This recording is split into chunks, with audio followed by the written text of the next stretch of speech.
Welcome to the Code 4 Couples podcast, focusing on topics for law enforcement officers and couples to keep you and your relationship connected, resilient, and Code 4. Now, your host, law enforcement expert Cindy Doyle, author of Hold the Line, and my wife.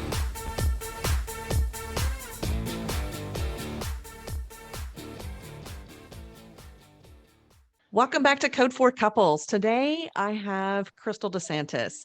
She reached out to me because she is a first responder therapist and married to a fire captain. Kristal is a licensed marriage and family therapist. She's a certified clinical trauma professional, and she's the founder and director for Austin Strong Relationship Building Center. Kristal, thank you so much for being on here and being on the podcast. I am super excited to have some of the conversation with you because we're going to be talking about relationships and how to make our relationship better. Thank you so much for coming on. Thank you for having me. Yeah. Tell us a little bit about you up front. What do you need our listeners to know about you before we start diving into this? I'm a marriage and family therapist. And when I met my husband, he is a former Marine, and he was just getting into the fire service here where we live now in Austin. Okay. So I've been with him from his journey from being a probie all the way up to now being a fire captain. So that's kind of the context of me in relation to this population. And it sounds like we have a little bit of the same journey in the sense that we met our spouses before they started this career. And so kind of going through it from birth to retirement, it's definitely a different experience. And I imagine that you've learned some things along the way and stumbled just like I have. Absolutely. Yeah. Even being a clinician, it doesn't matter. How long have y'all been married? We've been married 13 years. This month. Okay. Congratulations.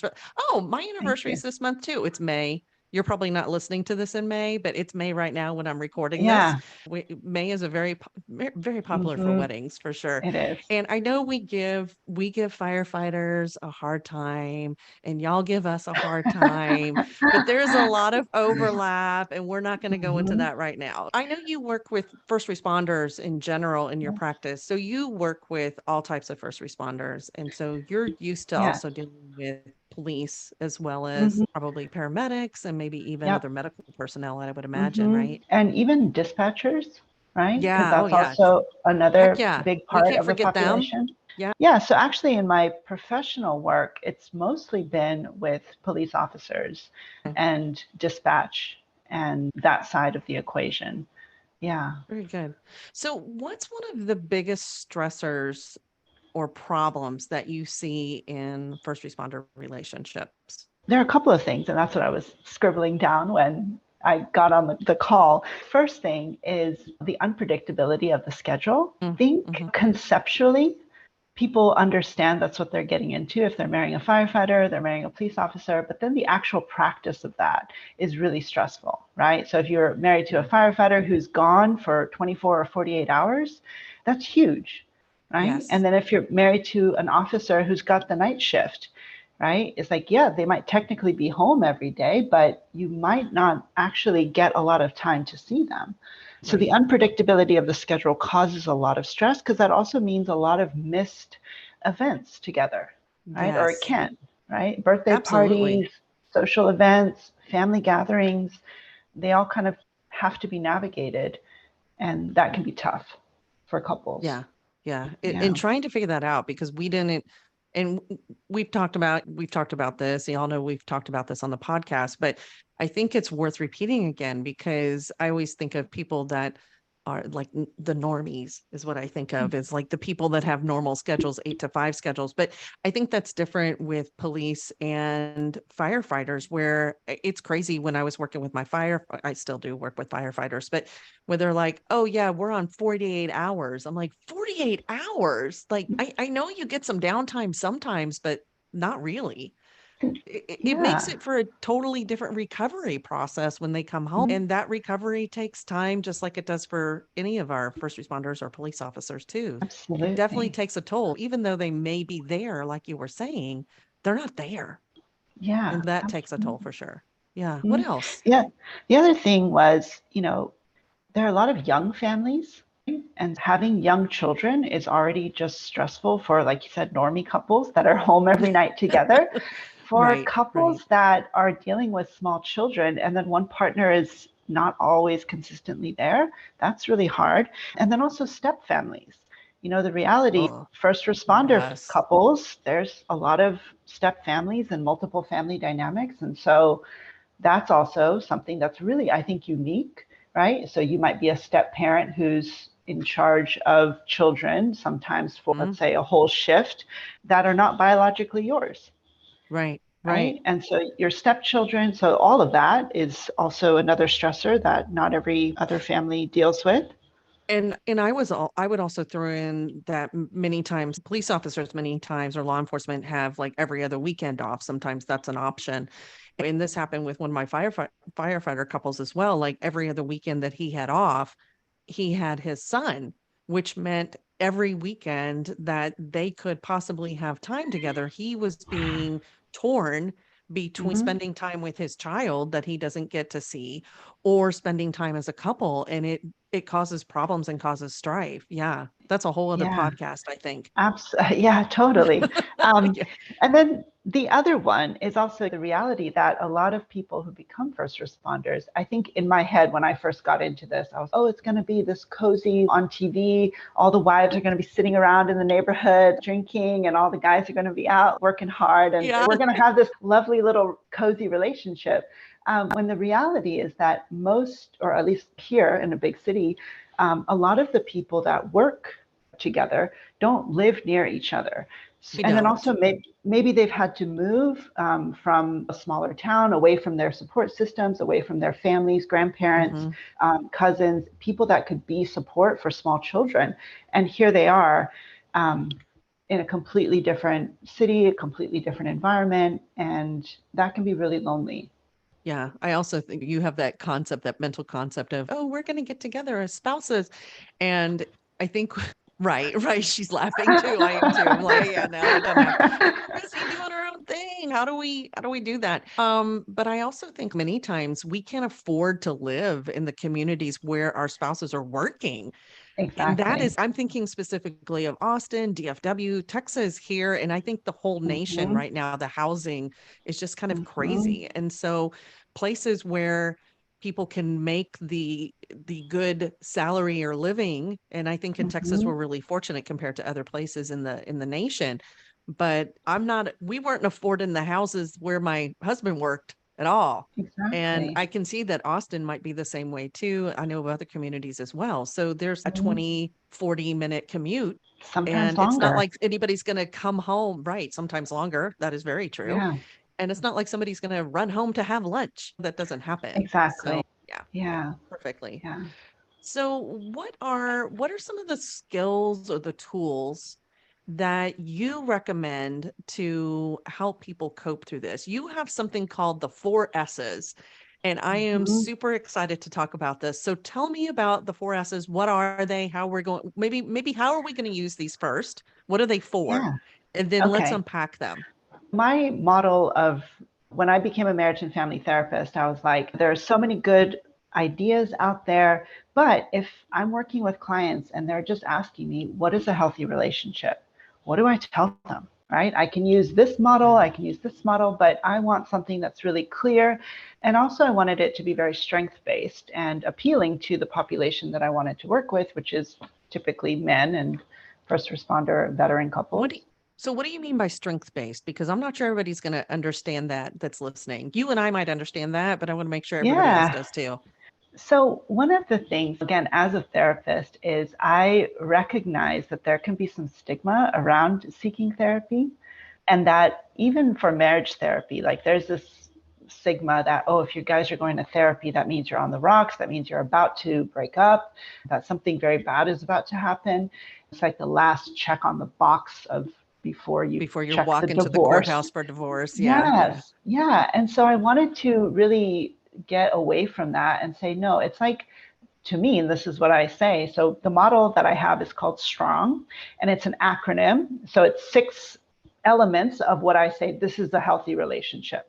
That's it. Oh, awesome. Okay. So that's, Okay. I break it down. And I use the word strong again to kind of emphasize the strength-based nature of it. Because I like to say this is your relational gym. This is your emotional gym. You don't go to the gym when you're about to die. Go to the ER. Well, I But mean, some people do, but right. but yes. But in an ideal world, right? It's proactive. Right. It's not reactive. Yes. And Yes. people were treating couples therapy like the ER, where they would come dragging in their bleeding marriage that is, please, doctor, help save this. And you're like, you haven't watered it in years. There's very little I can do right now. There's really quickly, there is a statistic, and I think it's a Gottman statistic, and I think you could probably check me on this because I think you're Gottman trained as well. But I think that John Gottman says that couples wait an average of 7 years before they get the help they need. So they recognize 7 years ago that they needed help, and they wait 7 years. So can you imagine, oh, my cholesterol is high and my blood pressure is bad, but I'm going to wait 7 years to go to the doctor. The toll that it takes on your body. And so it's the same thing for your relationship, right? Okay. So I'm getting this idea of working out at the gym. It's proactive, not reactive. Okay. It's skills, not it's skills based. what do you call that thing that you start a heart with? Yeah, I can't think right now. Oh, yeah, defibrillator. Defibrillator. Yeah. Yes. There you go. Yeah. And that's the thing too, is that I was noticing that therapy tends to trend female. I mean, let's be honest, right? Like 80%, I think it's 80% or 75% of therapists are female. And so again, I really wanted to work with veterans and first responders from day one. That was my passion population. And a lot of what I heard from that population and just talking to my husband's friends and his coworkers is, I mean, what do they do in therapy? You just cry about your childhood? That sounds like a waste of time. Yes. And that's why I wanted to break it into some skills. And with the acronym STRONG, a lot of people, what I found, and like even Gottman talks about this, that people come into couples therapy with trust issues. They're like, we have trust issues. We don't, especially with couples that are away from each other for a long time. And this is, again, working with police officers, with firefighters. Sometimes it's like, I love you, but do I trust you when you're not here? And sometimes I don't feel like you have my back. And there was a lot of trust issues coming into sessions. Yeah, and what I found as I was doing my research and creating my model is before trust is safety. You cannot trust somebody you don't feel safe with. And and one thing that you talk to any first responder, any officer, and you're like, what is the first thing you do? You secure the scene. Because you cannot make contact with anybody. You cannot get anybody to trust you if you do not immediately, like, the safety comes first. And so that was an easy concept that I felt like a lot of first responders could immediately get. Like, of course they won't trust me. They don't feel safe with me yet. What do I have to do? I have to secure the scene. I have to de-escalate that. Then I can earn this person's trust, right? That's just kind of standard. And it's the same with your relationship, right? You could be doing all the right things and trying really hard, but if that foundation of safety isn't there, it's going to be really difficult to work on that trust. Yeah, absolutely. So working on that safety and securing the scene, is there a specific way? Do you have some recommendations on how to do that? Yes. And that's what, again, that safety word. But wait, there's more. That safety word is such a big thing, right? And sometimes when I would tell couples, like, you have to be safe first. And they're like, yeah. We don't, like, that's not us. Like, we're not abusive towards each other. We don't, like, that's not us. Right. And I'm like, no, here's the 4 skills of safety. These are the 4 S's of safety. Oh, okay. I'm ready. Breaking it down. The first one is self-awareness. This is, again, where there's a couple of layers of this. Number one of the big stressors in first responder populations and for the officers or for the first responders is when politics and that kind of stuff gets in the way of the job. And so the self-awareness is, do I know why I'm doing this? Why am I choosing this profession? Okay. Because when you can get connected to your purpose, you then can kind of cut through all the rest of it. You don't get distracted as easily. You are then grounded in, this is why I'm an officer, right? Yes, the politics go up and down. Yes, public perception goes up and down, but this is why I do what I do. And that self-awareness of I'm choosing this job on purpose and I'm committing to it every day. Okay.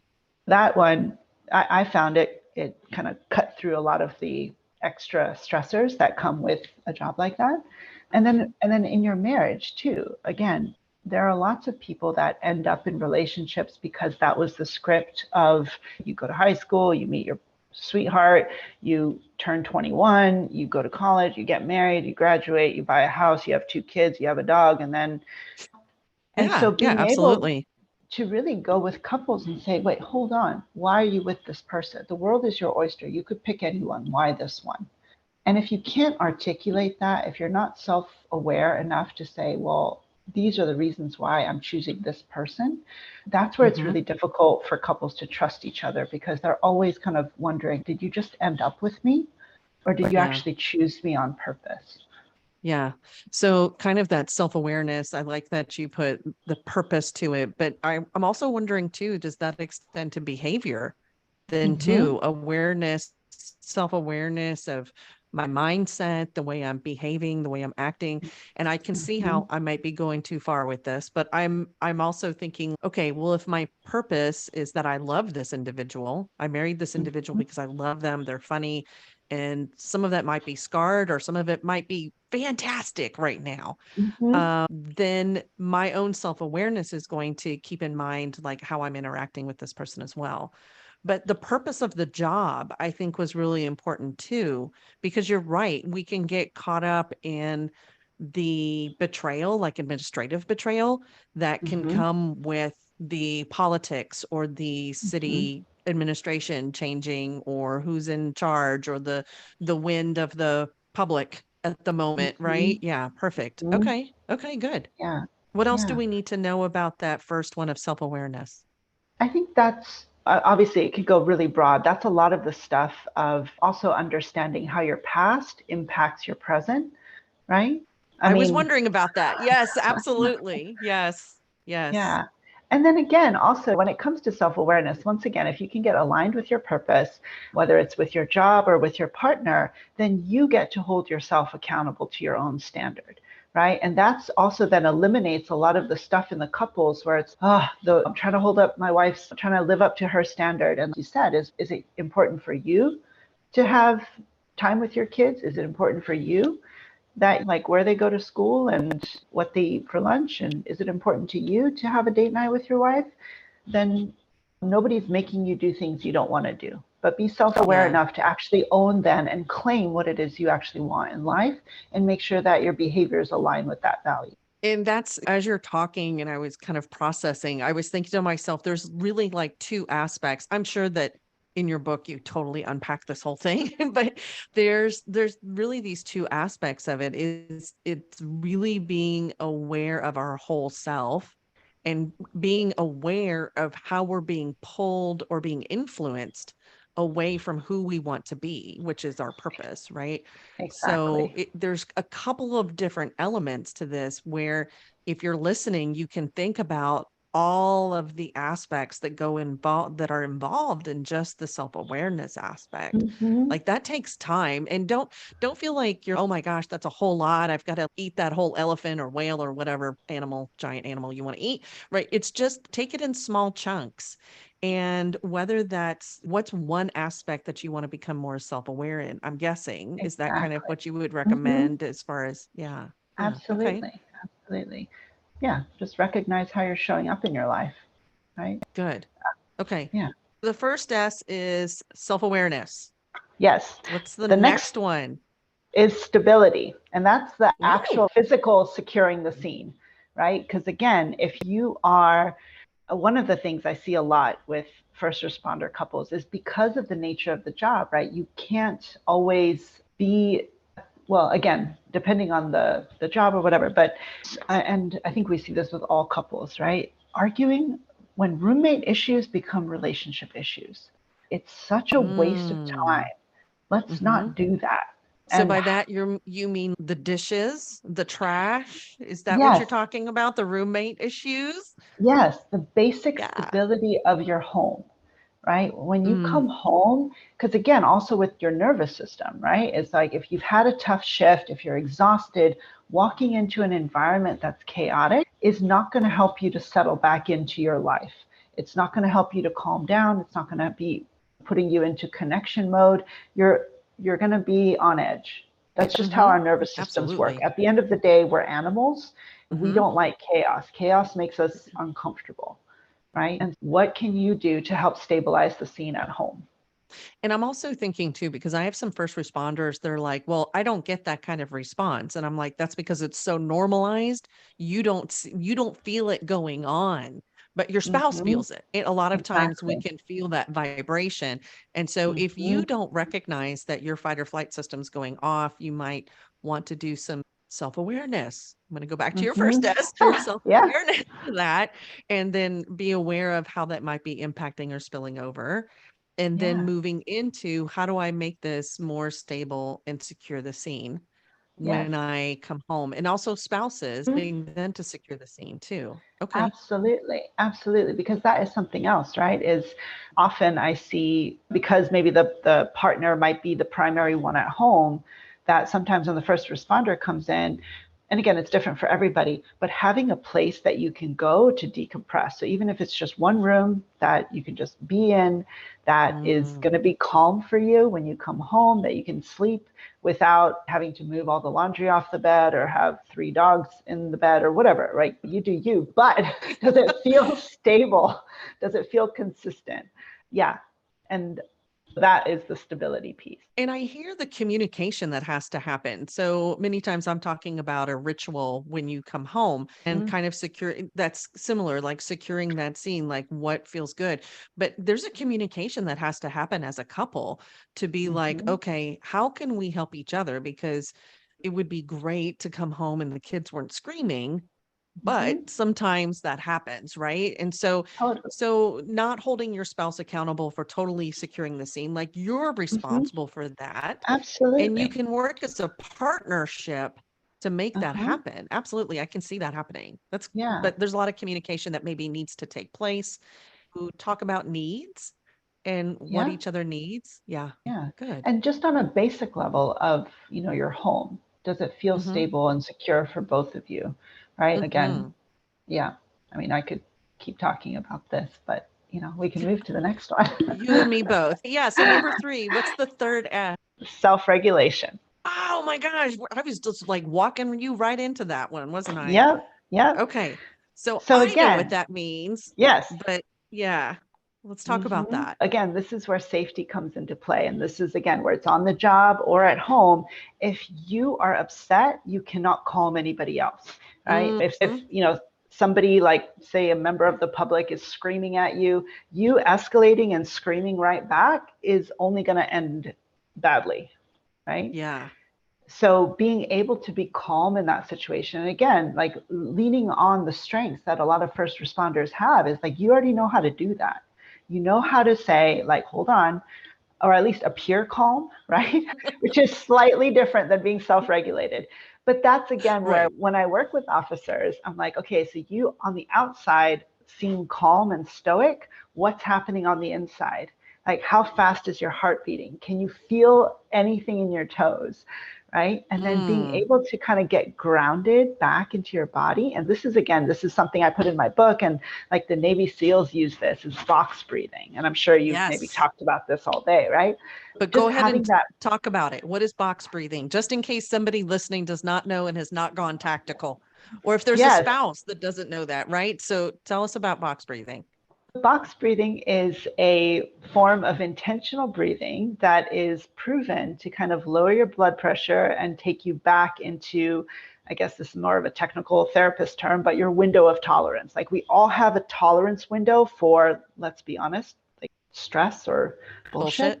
Yeah, that's fine. Right? We can swear on the podcast. Yeah. When we get stressed, that window just slams shut, right? And box breathing is a way to open that window right back up. And box breathing is a 4 count.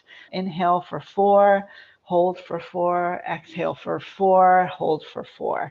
And it's just very simple But when you can do that, and sometimes I even like to say, breathe in for 4, hold for 4, then slow exhale for 8. So you want to exhale slightly longer than you're taking in. And all of that just brings you back to a state of self-regulation. The other thing is I am EMDR trained, so doing tapping, bilateral stimulation, right? And again, this is where if you're standing there on a scene, nobody knows that you're squeezing alternate toes. Right? So what she's doing, so she's demonstrating something right now, and I know you can't see it, so I'm going to describe it. So bilateral stimulation is right and left. Now, that might make sense to everybody else, but I'm kind of a dummy sometimes when it comes to terminology. So bilateral stimulation, right and left. And so she is moving back and forth, right and left, but she was also clenching her hands alternatively. And she was talking about moving her toes right and left, the right and left hips clenching. And tapping would be like hitting your right or left. Oh, so it's the butterfly. So she's hitting her right and left shoulders is what she's doing. So we'll put a link in for the butterfly tapping too, so y'all can see what she's doing. It sounds woo-woo, guys. I get it. Oh, there's going to be some tapping and it's going to calm me down. But it's really that right and left stimulation of your brain. And that can even be walking, can't it? Absolutely. And so these are the things that I go back to, which is, again, now that sounds kind of woo-woo. It's like, wait, hold on. What do you do with a baby? Baby's crying. What's the first thing naturally? Oh yeah, pat him on the back. Right? It's rhythm. It's I never thought about that. Tapping, right? Rhythmic and tapping. Also, okay, perfect. Yeah, and also the shh, you're exhaling. And I always think of like shaking them up and down too, right? Yes. So slight bouncing. Because the other thing that I say is think about riding a horse. Click, clock, click, clock, click, clock, right, all left, of us right. Yellowstone fans. Yes. And that's the thing. Click, it's like, I can do that. Yeah. And so what it does is it stimulates the right and left parts of your brain, because when you're activated, when you're stressed, your brain just goes offline, right? And so by tapping right and left, or doing a rhythm, it brings your brain back to a place of calm. Okay. Yeah. So when we're talking about self-regulation, what we're talking about there is being aware of where you are. I love that you said, if you're upset, you can't calm anybody else down. And so making sure you are proactive, I'm going to come back to that word again, proactively taking care of yourself and being able to self-regulate and calm yourself in the moment. And you can do that through, Kristal's given us 2 examples, either through box breathing or this bilateral stimulation of your right and left body, right and left sides of your body. I'll get that right. And there's a couple different ways that she's done that, is either tapping or walking or thinking about it like riding the horse and just going back and forth. And if you've never ridden a horse, just ignore that. I think other people from Texas. I'm like, who has ridden a horse? My husband's like, Cindy, not everybody grew up just like riding a horse every now and then. I'm like, oh, okay. I got it. Yeah. Okay. So good. So self-regulation. Yep. Yeah, because the other thing about that is that there are so many times with, again, because of the stress of the job, that in order to be good at the job that you have to do, being in lots of stressful environments, sometimes you do have to disconnect from your body a little bit, right? So it's like survival adaptive dissociation, right? It's like, so in order to She's using fancy words, guys. $12 words. But I mean, and so that's also something that there are so many times where I'm sitting with an officer and I'm like, can you feel anything below your shoulders? What's happening in your stomach? What's happening in your toes? Can you feel your legs? What's happening in your body? And it's like, my body's not online, right? And this is where in our society too, we really kind of exist from the neck up so many times. But when you go home to connect with your partner, to connect with your children, you have to be present, fully present, because they connect with your entire bodies. And so I sometimes talk about this, that when you're at work, sure, you might be in the hero, which means that you have to be in this kind of like stance, this protective stance. But when you come home, you have to switch back into your human. And that means a lot of like, as you're driving home, okay, can I feel what's happening in my body? Do I even know what the stress of the day has done to me? Have I drank water today? Yes. So that you can just be aware of how regulated you are walking back into your home, because that's gonna, again, like if you're dysregulated, you walk in and the kids are screaming, it's all downhill from there. Absolutely. Absolutely. Okay. So I love this. So the first one was self-awareness. The second one was stability. And it sounds like part of getting that stability is making sure that you have that self-awareness and that self-regulation for sure. And I think we have one more S here, right? Yep. The last one is self-expression. Yeah. I'm Because curious about this one. again, this is going back to what makes people feel safe in a relationship is the ability to know what's going on with your partner in their world, right? So being able to express what it is you're experiencing on the inside helps your partner feel safe with you because they know you. Once again, it's difficult to trust people we don't know. And again, a lot of couples where it's like, yeah, well, we live together. Of course we know each other. It's like, well, what's the best thing that happened to your partner today? Do you have any idea? How are they feeling right now? What's the stress that they're under? Do you have any idea? What about what's a moment of pleasure that they had today? Do you have any idea? So really understanding and knowing their world, getting to know what their world is like. Yeah. Is that kind of right? Okay. Absolutely. And that's the thing when Gottman talks about love maps, right? It's like the map that we have of our partners in our brains. I just like to be a little like make it super simple. It's like you can't tell your partner what you don't have words for. Yeah, Right? so that's what I was thinking when you said self-expression. I was also thinking that Gil Martin, if you've read Emotional Survival for Law Enforcement, guys, right? And you've heard me talk about this. If not, she's holding up the book. And if you've listened to that, and I'll tag other podcasts in case you haven't, but Gil Martin really talks about I'm going to be fancy psychology where displacement, right? So I don't have to emotionally deal with what's really going on, because that's a part of this. What you had just talked about was kind of disconnecting, disassociating, quote unquote. That is what it is. But compartmentalizing, that's another word that our first responders, our officers use, but it's like, I don't have to label the feeling, right? I can just say these assholes or this bullshit. And so figuring out that expression, that self-expression, I would think would be really hard for our officers and first responders to kind of tap into. Yeah, and it's both, right? Because also sometimes what I've heard is they do want to express themselves, but their partner also wants them to hear them. And so it becomes this like, okay, whose feelings get heard right now? Yeah. And for people that are maybe better at compartmentalizing, they're like, it's fine, you go. I'll right.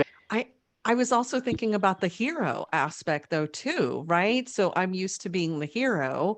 And so many times maybe it's not comfortable to express, or maybe as a spouse, I prefer my officer, firefighter first to be in that role rather than me being the one to support. All of this comes into play. Like my brain's just on fire and bing, bing, bing, bing, bing, all these things I'm thinking about as you're talking. Yeah, that's great. Okay.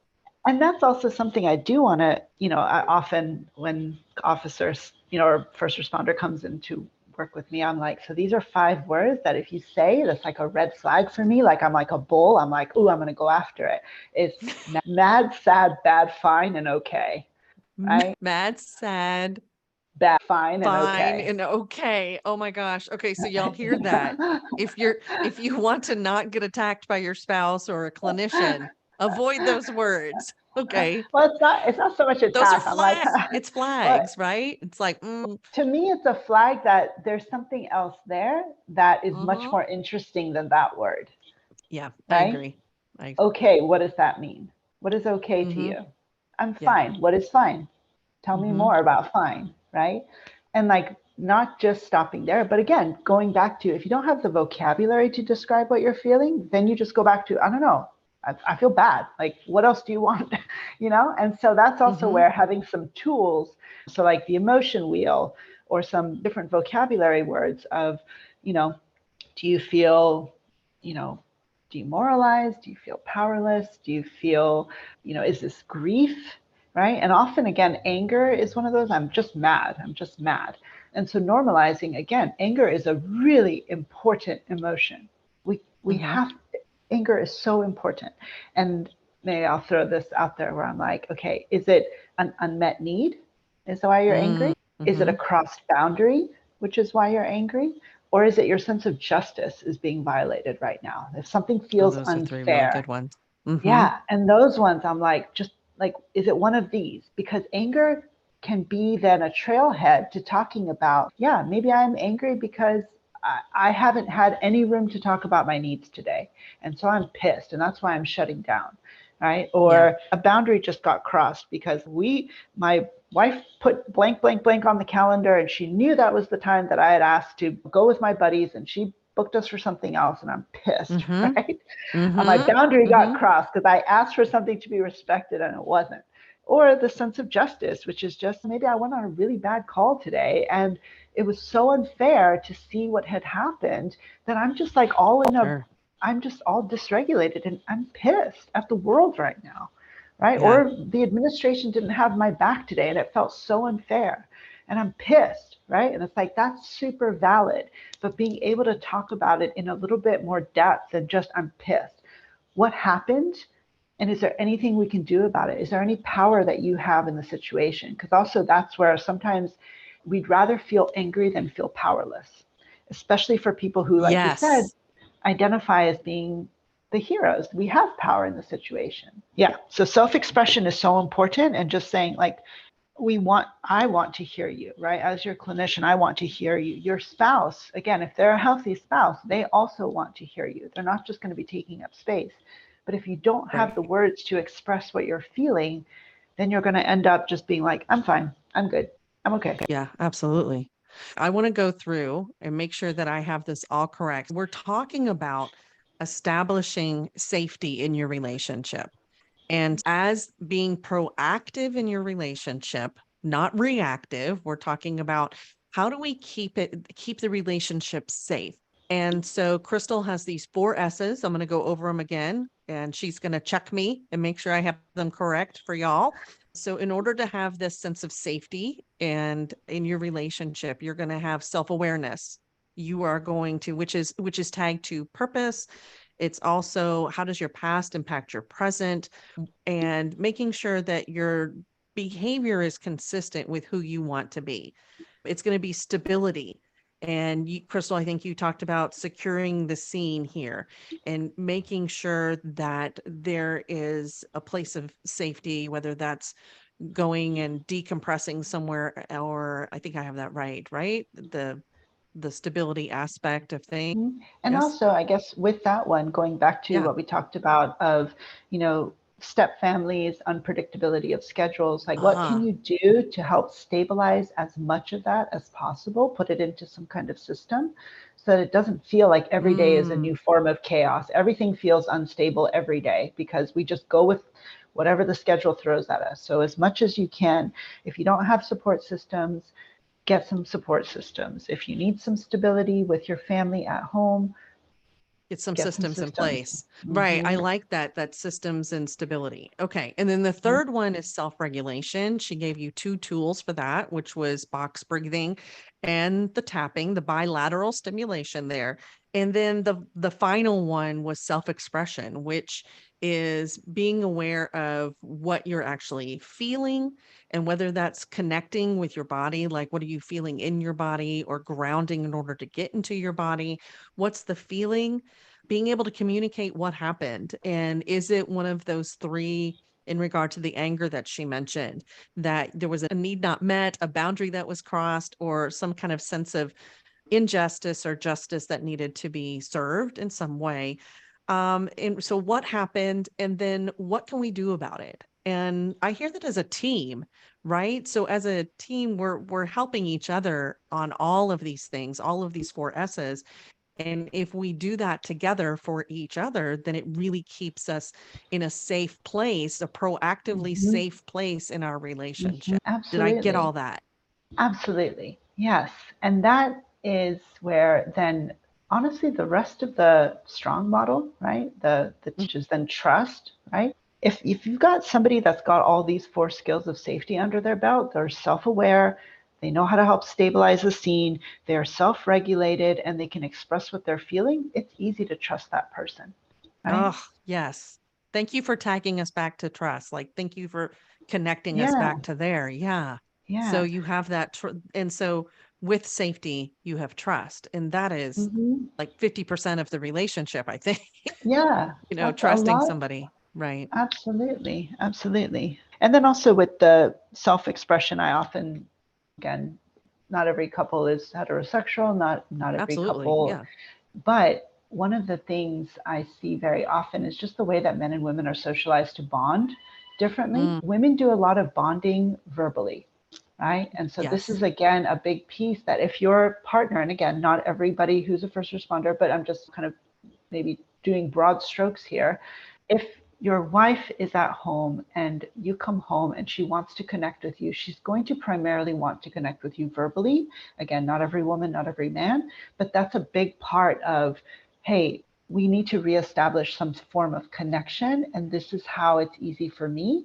And often, again, not every man, not every woman, but then men want to sometimes connect physically as a shortcut to like getting back into the home space. And then the women are like, no, I want to hear about your day. And so that's also that thing of, if you can get those skills of self-expression under your belt, you can then incorporate the physical connection in that, right? You can sit on the couch, you can cuddle, you can talk a little bit, and then kind of go from there.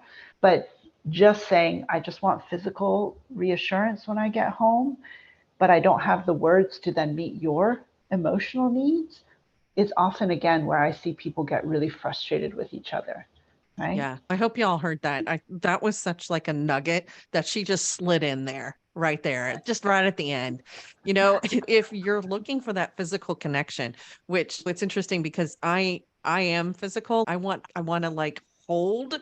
And that's not always what my husband wanted to do. He was like, oh, don't touch me. Like, I've got to decompress. And then eventually, but there is that aspect of like, hey, you have to be able to have that self-expression in order to have that deeper connection. Right. So it's kind of keeping your relationship on, I always say, keep your relationship on simmer.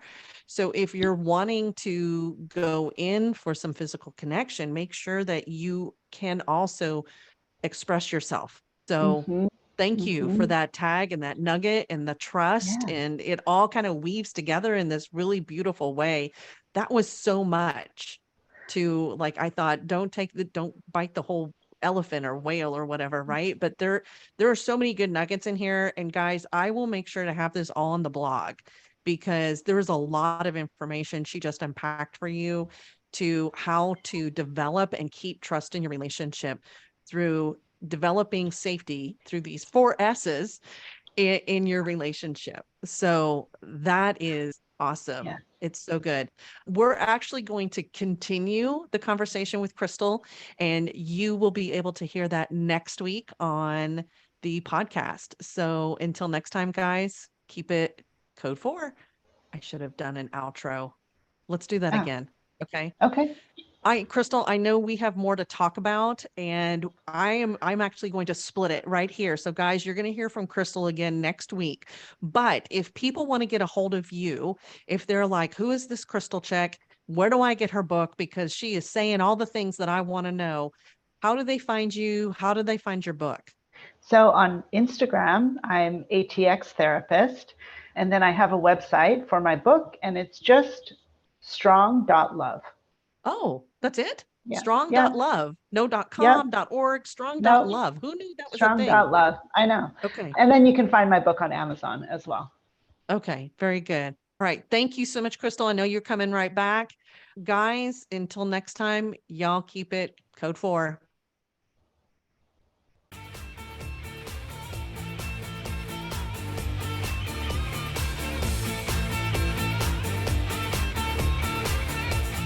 Thanks for joining us.